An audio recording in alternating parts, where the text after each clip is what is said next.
Assalamualaikum warahmatullahi wabarakatuh. Hello everyone. How have you been today? I hope all of you with the sounds excellent.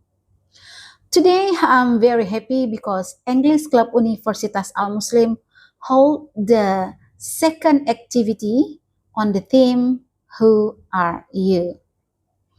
This activity is designed to help the student to know each other better, to build the student confidence, and to share the goals and motivation.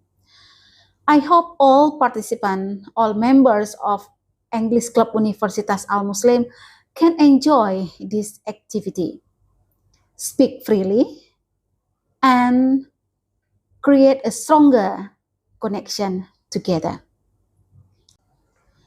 English Club Umuslim merupakan salah satu unit kegiatan mahasiswa yang berada di bawah Wakil Rektor 3. Kemudian kegiatan English Club ini dibina oleh Pusat Bahasa dengan beberapa divisi seperti Speaking Club, kemudian divisi TOEFL dan IELTS, divisi Culture and Arts, kemudian ada juga Publication and Documentation. Jadi beberapa program divisi ini bisa dipilih oleh mahasiswa sesuai dengan bakat dan minat mereka. Nah, begitulah informasi yang bisa saya sampaikan terkait dengan English Club Universitas Al-Muslim.